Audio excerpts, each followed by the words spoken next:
Bismillahirrahmanirrahim. Assalamualaikum warahmatullahi wabarakatuh murid-murid. Waalaikumsalam.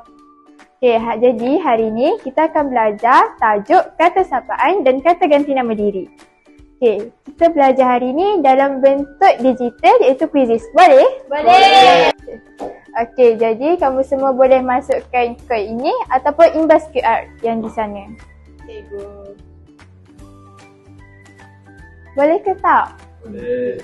Okey, sekarang dah cukup semua, kita mula, okey? Okey. Okey. Selamat menjawab semua. So, ada 10 je soalan ni. 5 soalan sapaan dan 5 lagi soalan kata ganti nama diri. Oh, betul lah cikgu, saya jawab. Jawab lagi, cepat.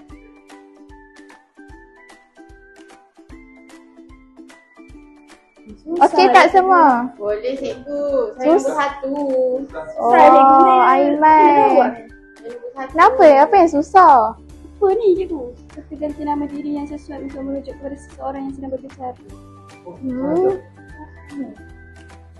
Tengok cikgu, saya nombor 1 cikgu. Bagusnya Aiman, pandainya awak. Yang lain cuba. Kamu jawapan dia. Ya, pandai dapat Terima ni. kasih cikgu. Ain jawab apa yang ni Ain? Apakah sapaan yang digunakan untuk menyapa rakan sebaya di tempat awam? Mana ada cikgu suruh bincang? Jawab Alamak, masing-masing. kan jawab sendirilah. Weh. Ya. Sekarang cikgu nak tengok macam mana kamu semua faham apa yang cikgu ajar sebelum ni. Okey? Jom. Salah lagi? Apabila Nazim kena marah. Nazim jawab apa yang ni Nazim?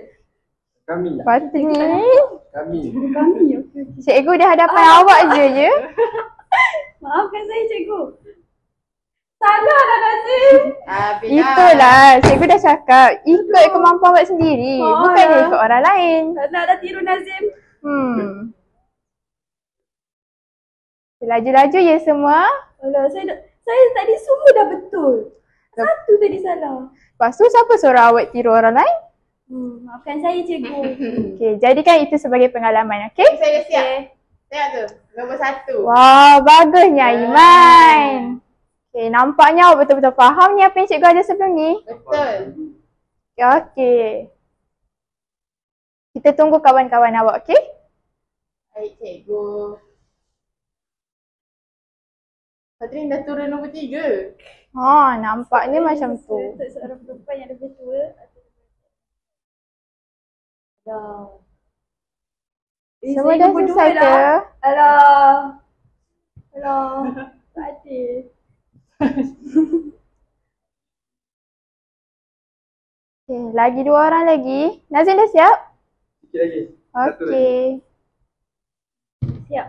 Saya dah siap Okey, cikgu. Nazim dah siap. Siap. Fatni dah siap. Saya dulu ya. Okey. Jadi, tempat pertama kita ada Ain Iman. Yang kedua kita ada Nazim Haikal. Dan yang ketiga kita ada Hajar Fatni. Kak, saya sepatutnya nombor 1 sebab Nazir tadi. Siapa suruh awak tiru? Ya, salah saya. Itulah salahannya. Okey, jadi nampaknya murid-murid ada yang dah faham sepenuhnya apa yang cikgu ajar sebelum ni. Ada yang faham sedikit dan ada yang dah faham, cuma mungkin kesilapannya bila dia tiru orang lain. Okey, jadikan pengajaran lain kali ya. Okey, jadi selesai kelas kita untuk kali ini di mana cikgu ingin menguji kefahaman kamu semua tentang kata sapaan dan kata ganti nama diri. Baiklah, itu sahaja daripada cikgu. Sekian, terima kasih semua. Assalamualaikum warahmatullahi wabarakatuh. Waalaikumsalam warahmatullahi wabarakatuh.